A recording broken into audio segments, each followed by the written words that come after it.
está encarnado em você. Ele está habitando em você. Você é responsável. Eu estou olhando para você. O Natan, ele exemplificou para mim o que é paternidade espiritual. Quando ele abraçou aqui o Samuel, eu entendi que o Natan estava dizendo assim: olha, eu vou ser responsável por você. Eu sou mais velho que você, eu sou maior que você, então eu me responsabilizarei por você. Isso é ser pai espiritual. Eu sou responsável por você. Eu vou cuidar de você. Eu vou me preocupar com você. Eu vou ligar para você. Eu vou dar uma mensagem para você, já que você não gosta de falar. Mande uma mensagem. Mande lá um recado no seu Instagram para alguém que você não vê. Fulano aparece. Vamos marcar um café. Vamos marcar um biscoito. Sei lá, vamos fazer alguma coisa junto. Mas o que nós fazemos, irmãos? Queremos que a Nildes visite. Queremos que a Nilde vá na minha casa. Não é assim que acontece? Acontece isso com vocês? Acontece sim ou não com vocês? Nós não somos assim? Mas será que nós somos tão incapacitados, tão iletrados biblicamente falando, que nós não podemos ouvir uma mensagem como essa e pensar: poxa, fulano já tem algum tempo que não vem para a reunião, sabe o que eu vou fazer hoje? Porque eu aceitei essa palavra, vou ligar para ele. Vou mandar uma mensagem para ele. Eu vou falar para ele: olha, eu quero ir nessa semana na sua casa. Está vendo que nós estamos encarnando o Evangelho? E não somente aqui quando a gente vem nesse templo, como nós ouvimos ontem, que a habitação de Deus não é um lugar físico. Eu não tenho que ser espiritual quando eu venho para cá. Eu sou espiritual lá em casa, brigando com a mulher, discutindo com ela, eu sou espiritual. Quando ela briga, às vezes eu baixo a cabeça. Quando eu brigo, ela baixa a cabeça também.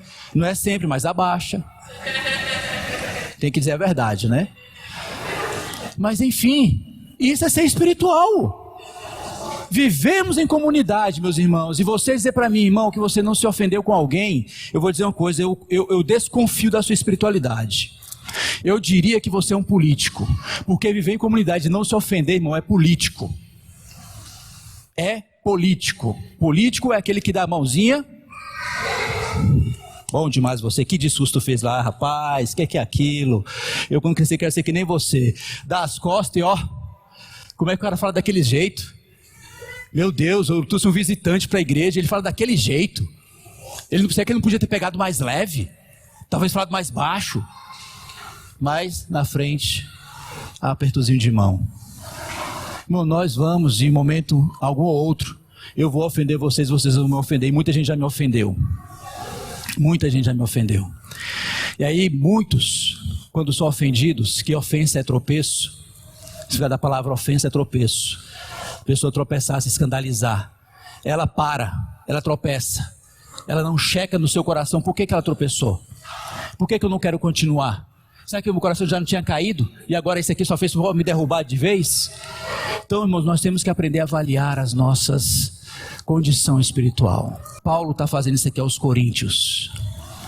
Ele está chamando a atenção dos coríntios. Nós conhecemos a cultura dos coríntios, não conhecemos? Nós entendemos a cultura dos coríntios, não entendemos? Correto. Paulo, então... Esses hinos que nós cantamos, os 3 hinos que nós cantamos, eles estão completamente relacionados com o teor da mensagem de hoje. Paulo, ele vai fazer uma coisa que muitos pais não gostam de fazer. Nós ficamos preocupados, às vezes os pais ficam preocupados, até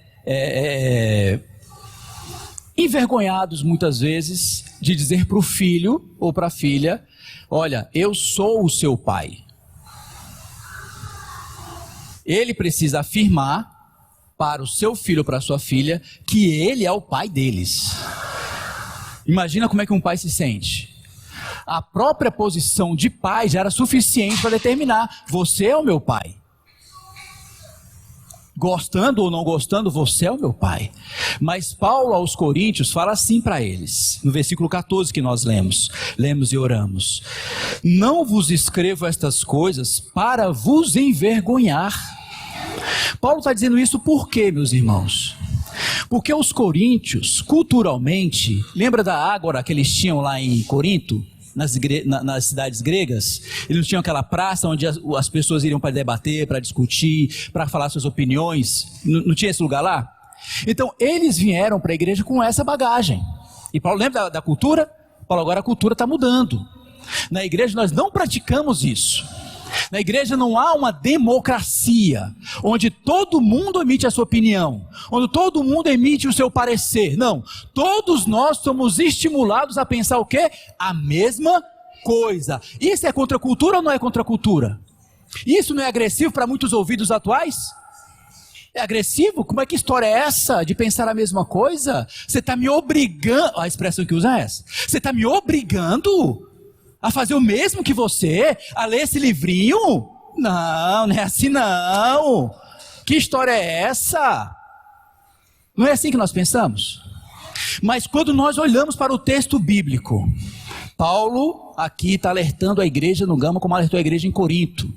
Porque a Bíblia ela é atemporal, ela não tem tempo, ela não tem cultura, ela transpõe, ela transcende tudo isso. Ela vai além de tudo isso. Por isso que ela pode nos alcançar aqui hoje e falar o nosso coração ainda hoje. A Bíblia fala ainda hoje. Então eles iam lá e faziam aquele negócio todo, aquela conversa toda, e cada um dava a sua opinião, cada um falava, discutia, debatia, confrontava, aquela coisa toda. E eles vieram para a igreja e falaram: olha, Paulo fala aqui no versículo 6 do capítulo 4. Estas coisas, irmãos, apliquei-as figuradamente a mim mesmo e a Apolo, por vossa causa, para que por nosso exemplo, olha só, aprendais isto, não ultrapasseis o que está escrito. Não passem do limite daquilo que foi registrado pelo Espírito Santo. Nós só podemos ir até aqui. Se o Espírito nos diz que temos que pensar a mesma coisa, nós vamos pensar a mesma coisa. Temos de crer, sempre obedecer. Uma pergunta básica: quem se acha obediente, levanta a mão. Se acha, tá? Não estou dizendo que é, não. Quem se acha que é obediente? Que bom, que bom. Porque se alguém levantasse a mão e dizer: Jesus, essa é a hora do senhor descer raio. Esse é o momento de descer o raio. Porque, irmãos, categoricamente, visivelmente, nós não somos obedientes. Nós não compreendemos o ensino da Escritura, Nildes. Porque nós trouxemos uma bagagem cultural grega mundana para o nosso convívio como crentes. E aí a maioria das pessoas que se convertem ou que se simpatizam pelo convívio da igreja, elas têm uma grande resistência em obedecer. Lembre-se que Paulo está falando a uma comunidade chamada Corinto, uma igreja em Corinto. Nesse momento aqui, o que ele ensinava em Corinto, ele ensinava em Atenas, ele ensinava lá em Antioquia, ele ensinava lá em Mileto, lá em Éfeso, ele ensinava a mesma coisa. Não estão compreendendo? A nossa responsabilidade diante da palavra de Deus é um coração de obediência, de desejar, de anelar, andar em obediência. Mas aí, irmão, nós temos um outro fator que vai contra nós. Vocês lembram que os coríntios, eles afirmavam que uns eram de Paulo, outros eram de Apolo, outros eram de Cefas e outros eram de Cristo? Vocês lembram que uma vez eu falei para vocês que o grupo mais perigoso desses aqui eram as pessoas que afirmavam ser de Cristo? Por que essas pessoas são as mais perigosas? Porque elas são as mais danosas para o corpo de Cristo. Porque essas pessoas que se dizem ser de Cristo, como se esses aqui que são de Apolo, de Paulo, não fossem de Cristo, porque Paulo os chama de irmãos, chama os de Cefas, chama os de Apolo e chama os de Cristo de irmãos. Correto? Ele direcionou a sua carta para os irmãos. Então ele inclui também os que são de Cristo. Mas os de Cristo não inclui esses. Porque esses de Cristo, eles afirmam: não, nós obedecemos somente a Cristo. Aí eu faço a mesma pergunta para você: onde é que está Cristo? Onde é que está Cristo? Se eu tenho que obedecer a Cristo, se eu tenho que estar encabeçado por Cristo, como é que eu posso fazer de forma prática, de forma real, de forma verdadeira? Como é que eu posso fazer isso? Vamos pensar um pouco. Porque nós falamos agora há pouco: ah não, olha para Cristo. Onde é que está Cristo, irmão? Como é que eu vou obedecer a Cristo? Me diga, Vinícius, você, engenheiro formado?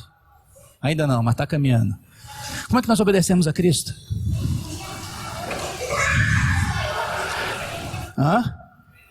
Crendo. Esse é um passo.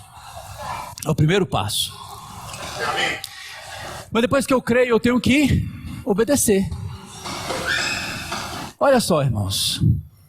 A dificuldade que nós temos é para nós que ministramos a palavra. Isso não me refiro somente a nós aqui na Igreja no Gama, mas todas as comunidades de fé espalhadas por esse Brasil e esse mundo.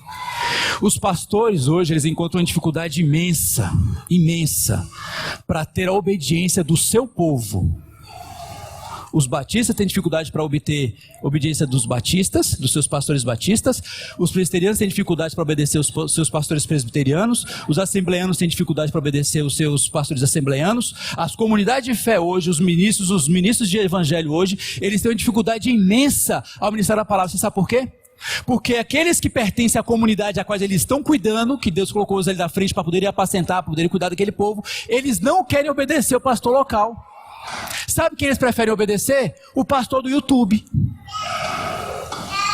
É verdade. Hoje é uma luta. Você sabe que hoje há pastores que se matam, hoje se suicidam? Pela grande pressão, porque a cobrança local sobre eles são enormes. Porque ele tem que ser tudo o que as pessoas queriam ser, mas não querem ser. Correto? Eles querem que o pastor ou seu líder seja tudo, mas eles não querem ser nada. Eles querem que o pastor se encarne, se forme de um jeito que os agrade. Isso, irmãos, é pessoas que se simpatizam com o evangelho. A igreja não é formada de simpatizantes. A igreja é formada de filhos de Deus. Nos foi afirmado isso ontem. Tanto que no capítulo 2 de Atos, quero que você leia comigo aqui rapidamente, Atos capítulo 2. Lembre-se do que eu estou falando, da dificuldade que nós temos hoje na ministração da palavra. Capítulo 2, versículo 41 diz o seguinte, de Atos capítulo 2, versículo 41. Então os que lhe aceitaram a palavra, que é o evangelho, foram batizados, havendo um acréscimo naquele dia de quase 3.000 pessoas, e perseveravam na doutrina dos apóstolos e na comunhão. Essa comunhão é a comunhão da comunidade, a comunhão do ensinamento, é o mesmo falar, é o mesmo sentir. Onde que eu parei? Comunhão, no partir do pão e nas orações. Em cada alma havia temor e muitos prodígios e sinais eram feitos por intermédio dos apóstolos. Todos os que creram estavam juntos. Olha só, juntos. E tinham tudo em comum. Versículo 46, diariamente perseverava unânimes no templo, partiam o pão de casa em casa no pequeno grupo e tomavam as suas refeições com alegria e singeleza de coração. Veja que vida comunitária maravilhosa. Veja que a igreja era formada dos que haviam recebido a palavra, sido batizados, viviam no ensinamento dos apóstolos, era baseado nas suas ideias, ensinamento dos apóstolos, baseado na comunhão uns com os outros desse ensinamento, baseado no partir do pão e nas orações. Esses eram os crentes, praticavam essas 4 coisas. No versículo 47 falam assim, ainda os crentes, louvando a Deus e contando com a simpatia de todo o povo. Paulo aqui está fazendo, aqui o Lucas, o autor desse texto, ele está fazendo uma distinção do que é povo de Deus e quem é simpatizante. Simpatizante gosta de ver nos outros aquilo que eles gostariam de ter. Isso é o simpatizante. Eles aqui, os crentes, o que eles estavam fazendo? Eles estavam lutando juntos para o quê? Ensinamento dos apóstolos. Estavam lutando juntos para quê? Para termos comunhão uns com os outros. Não era para quem ele escolhia, não. Era comunhão com todos. Com branco, com preto, com amarelo, com gordo, com magro, com feio, com rico, com humilde. Ele está se esforçando para viver isto. E outra coisa, eles se esforçavam nas orações. Esses eram os crentes naquela cidade em Jerusalém. E o que caracterizava aquela comunhão? Simplicidade. Eles eram um povo simples. Eles respondiam prontamente aquilo que se era apresentado para eles. Já os simpatizantes gostavam de quê? De ver aquela vida comunitária, porque eles estavam vendo de quê? De longe. Eles contemplavam o quê? De longe. Aí é fácil simpatizar-se. De longe é muito fácil. Agora vamos viver, meu irmão. Vamos estar no dia a dia, vamos visitar uns aos outros, vamos ouvir os cochichos, os segredos uns dos outros. E isso sim é luta. É gente pisar no seu calo, gente de carne e osso, pisar no teu pé, gente que você não gosta muitas vezes falar coisas a seu respeito e você ainda assim, não de politicagem, mas de coração humilde, olhar para aquela pessoa, meu irmão e é minha irmã. Essa é a grande diferença daqueles que são filhos de Deus para aqueles que são simpatizantes. Os simpatizantes, se eles vêm para a igreja, eles vão vir procurar um lugar que os acomode de acordo com as suas preferências, de acordo com os seus gostos. Por exemplo, eu não gosto de criança fazendo barulho no salão, então a partir do próximo final de semana eu não venho mais para essa igreja, porque tem criança que bagunça no salão. Esse é o quê? Um simpatizante. Ele só vai ficar com você enquanto estiver agradando a ele. Mas a igreja não é assim. Essa não é a cultura de Deus, não é a maneira de Deus. E Paulo está dizendo para os coríntios, eu não escrevo essas coisas para envergonhar vocês, vocês deveriam se sentir envergonhados, vocês tinham que se sentir envergonhados, vocês tinham que sentir esse sentimento de vergonha, esse sentimento desconfortável no seu coração, porque veja o que vocês estão fazendo. Como é que vocês podem querer ficar comparando eu de Apolo? Apolo é um, eu sou outro. E nós estamos aqui trabalhando juntos para podermos edificar a casa de Deus. Mas vamos voltar novamente para Coríntios capítulo 4. Coríntios capítulo 4. Depois ele fala, pelo contrário, eu não falei para envergonhar vocês. Eu não estou aqui querendo chamar a atenção para vocês que eu sou pai de vocês não. Mas vocês estão me forçando a fazer isto. Eu tenho que apresentar as razões pelas quais vocês precisam aprender a me submeter, aprender a aceitar o meu ministério, aprender a aceitar o meu apostolado, porque tinha um problema sério na igreja de Corinto, de uma parcela da igreja de Corinto, que não aceitava o ministério de Paulo, estavam rejeitando a Paulo. Irmãos, nós temos isso hoje aqui, sim ou não? Nós temos essas coisas, só que elas estão encobertas, mais cedo ou mais tarde elas vão vir à tona, porque se tem uma coisa, irmãos, que eu amo em Deus, é que Ele é luz. Ele é luz, e todas as trevas, todas as coisas escondidas, todas as coisas que você faz que acha que ninguém está sabendo, um dia vem à tona, aí aflora aquela coisa toda, aquela nojeirada toda, vem à tona. Por isso que eu amo Deus, porque Deus é luz, Adriano, Deus é luz. Ele fala, não para envergonhar vocês, não, pelo contrário, para vos aconselhar, para vos admoestar como filhos meus amados. Eu sou o pai de vocês. Vocês podem ouvir Apolo? Sim ou não? Podem ouvir Apolo, podem aprender de Apolo, não tem problema nenhum, não tenho nenhum problema com Apolo. Você pode aprender de Cefas, sim ou não? Pode, claro que pode. Nós temos muito que aprender uns com os outros, obviamente. Agora você pode aprender de Cristo? Claro, tem que aprender muito de Cristo. Mas agora, onde é que está Cristo? Lembre-se disso. Cristo se encarnou, Ele estabeleceu uma ordem, uma autoridade na sua igreja, uma forma que nós temos que aprender a nos submeter, que não é a maneira como os coríntios faziam, cada um vai debater do jeito que quer, da maneira como quer, do jeito que quer, quando quer. Isso não é obediência, isso é democracia. Isso acontece lá na cultura externa. Na cultura interna de igreja nós temos que prestar respeito, apreciação e valor aos nossos pastores locais, aqueles que estão conosco no dia a dia, que conhecem quando nós estamos com raiva, que conhecem quando nós estamos chateados, que conhecem quando você está aqui desagrado no coração, que conhecem o tempo que você já está afastado, o tempo que você não quer mais reunir. Esses pastores conhecem. Agora Paulo está dizendo, e Cefas? Cefas está em Jerusalém. Cefas ministra pelo YouTube. É mais fácil ouvi-lo. Não é mais fácil? É mais agradável ouvi-lo. É mais atraente ouvi-lo. É mais confortável ouvi-lo. Mas aquele que está no dia a dia, tadinho, ele tem tanto que melhorar. Ah, se ele falasse assim. Ah, se ele falasse assado. Ah, se ele fizesse daquele jeito. Irmãos, que dificuldade nós temos hoje para ministrar a palavra de Deus. Por isso que Paulo falou para os coríntios, vocês podem ter muitos preceptores, podem ter muitos pedagogos, podem ter muitas pessoas que levam instrução a você, mas você só tem um pai, sou eu. É eu que os conheço, é eu que convivo com você, ainda que de uma forma deficiente, mas quem conhece vocês sou eu. Quem conhece os seus problemas sou eu. Quem está com você no dia a dia sou eu. Quem conhece os seus problemas sou eu. Quem convive com as suas altos e baixos sou eu. Eu estou com vocês no dia a dia, mas vocês não querem me ouvir. Imagina o coração de Paulo. Teve que afirmar para os seus filhos que ele era o pai deles, em detrimento de Apolo e Cefas. Olha que situação que Paulo chegou. Imagine você, meu irmão, minha irmã, você que é pai, tendo que sentar com seu filho e dizer para cá, olha, quero dizer uma coisa para você. Eu sou o seu pai. Pode você querer ou não, mas eu sou o seu pai.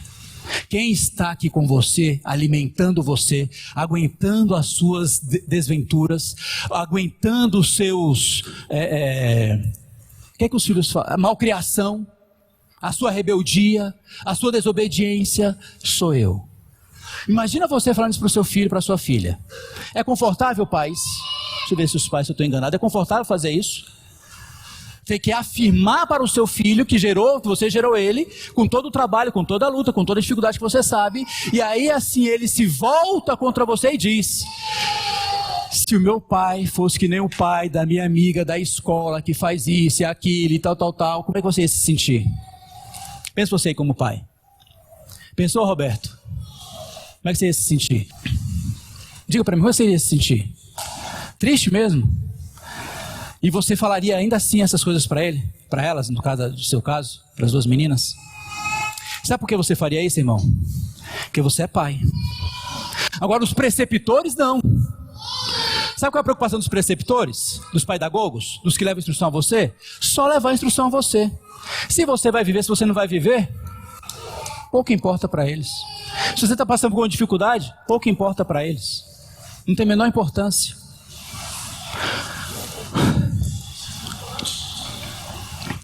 Eu vos gerei como filhos meus amados, porque ainda que tivesseis, versículo 15, milhares de preceptores em Cristo. Lembre-se que ele está falando de preceptores em Cristo, viu? Ele não está falando de gente fora da igreja não, está falando de gente da igreja, do corpo comunitário, de uma forma geral. Vocês, coríntios, eu não posso ser apóstolo para os de Cefas, eu posso não ser apóstolo para os de Apolo, eu posso não ser apóstolo para os de Cristo, mas para vocês em Corinto, eu sou apóstolo. Ele deixou claro. Eu não sou pastor na presbiteriana, não sou pastor na assembleia, não sou pastor na adventista, não sou pastor em qual mais? Na batista, seja qual for. Eu tenho pastoreado aonde? Aonde que eu tenho pastoreado? Aqui. É aqui que eu tenho pastoreado. Um dia sentou-se um irmão na minha casa, ele não reúne conosco, e foi pedir um conselho. Primeira pergunta que eu fiz a ele: você procurou o pastor lá da sua igreja? Você sentou-se com o pastor da sua igreja? O pastor da sua igreja está sabendo o que está acontecendo com você? Ou você vai morrer, para depois procurar, para dizer que o pastor não presta? Falei bem assim para ele, claramente. Aí ele foi falar para mim o problema. Depois disso, falei assim: eu vou falar para você, se você estivesse na minha igreja, na igreja que eu pastoreio, eu diria isso para você, eu vou dizer isso e isso. Mas você vai tomar uma decisão no momento que você ouvir o seu pastor, porque ele é o responsável por você. Quem conhece você é ele. Eu só lhe vejo aqui. Qual foi a última vez que eu lhe vi? Nem sei qual foi a última vez que eu te vi. Não sei. Uma outra pessoa foi no meu trabalho, também não reúne conosco, com a mesma coisa. O que é que foi que o seu pastor falou para você? Ele falou isso, então siga o conselho dele. Siga o conselho dele. Se você estivesse na minha igreja, eu diria isso para você: faça isso. Mas como você não sou responsável pelas suas decisões, que eu não acompanho você no dia a dia, ele precisa acompanhá-lo. Porque ele está se colocando... Lembra que eu falei? É mais fácil querer me submeter quem está longe. Ter simpatia para quem está longe. É mais fácil. É muito mais fácil. Porque não há embate. Porque a pessoa me conhece. Vocês me conhecem. Vocês sabem quem é minha esposa. Vocês sabem onde é que eu moro. Vocês sabem quando ela está com raiva. Vocês sabem quando ela está chateada. Vocês sabem quando ela não vem. Vocês sabem. Todo mundo sabe. Todo mundo sabe de que eu estou triste. Nem sempre. Mas se observar um pouquinho, vai ver. Às vezes eu venho triste. Às vezes eu venho desanimado. Hoje você acha que eu chego aqui pegando fogo? Ou eu não passo luta no dia a dia, não passo dificuldade no dia a dia? Passa. É um coração dividido, eu tenho um monte de coisa para fazer, eu tenho um monte de gente para visitar. E aí ultimamente eu tenho feito diferente. Eu tenho juntado um grupo de pessoas para ir na casa de alguém, para poder visitar, especialmente os homens. Chamo um bocado de homem, vamos visitar o de fulano de tal. Eu encho o carro, eu faço... Esses dias, não foi bispo é minha testemunha. Fiz 7 visitas num dia só. 7 visitas num dia só. Apacentei 7 homens nesse dia, e fui apacentado por 7 homens. Se você perguntar para esses homens, pergunta se eles gostaram, pergunta se se sentiram felizes. E no dia dessas visitas, as mulheres não podem participar, elas saem de casa. Para onde elas vão, eu não sei. Uma ficou chateada comigo. Irmão, você quer que eu saia da minha casa? Sim. Porque é reunião com seu marido. Eu preciso conversar com o seu marido. E fomos na casa dele, ela preparou um lanche maravilhoso. Um negócio especial. Não precisa fazer lanche não, tá, irmãs? Tendo um café sem açúcar tá ótimo. Mas a irmã, grata por aquilo, ela quer que o seu marido, que é crente na igreja, tenha amigos o quê? Crentes na igreja. Porque ela sabe que se esse marido começar a ter amizade com pessoas que não é da igreja, o que vai acontecer com esse marido? Digam para mim. Ele vai amar a igreja? Ele vai amar a comunhão com os santos? Ele vai amar o quê? O churrasco com os amigos, o futebol no final de semana. É isso que ele vai amar. Então ela preocupada com isso, o que ela fez? Pode ir, irmão, eu saio da minha casa. E nos deixou lá. Irmãos, isso tem sido uma bênção. Quando eu me aproximar de você, irmão, não fique receoso não. Vou só falar no seu ouvido, irmão, o que é que você vai fazer terça-feira? Porque o dia que eu deixei para separar para isso é na terça-feira. Quinta-feira casais, quarta-feira terceira idade, no meu pequeno grupo de discipulado. Estamos trabalhando, estamos correndo, não paramos. Não tenho tempo para visitar? Temos. Nós temos que arrumar tempo. Nós temos que arrumar tempo. Nós temos que achar tempo para fazer isso. Porque nós somos uma igreja de paz. E aí eu quero agora cortar, que eu já estou quase acabando meu horário, na própria carne. É uma pena que hoje vieram poucos pastores dessa igreja. Alguns estão para a conferência e estarei indo para lá amanhã, para a Estância Árvore da Vida. Me juntar aos demais irmãos que estão lá, para podermos receber mais da palavra, mais da impressão de Deus para nós aqui nessa igreja. Mas eu quero dizer para os nossos pastores que aqui estão, eu quero dar 4 características que nós precisamos desenvolver para nós, pastores, presbíteros, diáconos e diaconisas. Eu não sei se você entendeu tudo que eu disse para você nessa manhã, mas esses pontos aqui, eu espero que nós, como um todo, possamos praticar. Mas em especial, os presbíteros, diáconos e diaconisas. Cristo só pode encabeçar a sua igreja através de pessoas. Ele estabeleceu líderes à frente do seu povo. Ele confiou essa tarefa para homens, não foi para anjos. São homens de carne e osso como você e eu, que Deus colocou à nossa frente. Para o quê? Para nos liderar. Tem deficiências e muitas deficiências. Mas eu tenho no meu coração que nós estamos dando reviravoltas após reviravoltas. Estamos estimulando e quero fazer cada vez mais isso, para que cada vez os nossos pastores sejam de fato pastores, os nossos já sejam de fato diáconos e as nossas sejam de fato diaconisas. Temos muitas limitações, mas nós vamos vencer todas elas. Todas elas. Nós vamos dar passos importantes, consistentes, seguros e firmes, para nós alcançarmos aquilo que Deus quer que nós alcancemos. Vamos pensar todos a mesma coisa, vamos ser um exemplo, vamos ser um testemunho fiel para essa igreja. Cada um de nós. 4 características rápidas. Pai é aquele que gera. Pai é o que gera. Pai é o que tem um labor. Pai é aquele que está preocupado com o dia a dia, que sabe as dificuldades que cada um está passando. Por isso nós temos que ir para visitar. É fácil discursar daqui quando eu não conheço as dificuldades da Cássia. Eu não sei como eu e minha esposa nós vamos fazer, mas eu ainda tenho para visitar as irmãs solteiras ainda. Eu não sei como é que vamos fazer, garota, mas nós vamos ter que dar um jeito.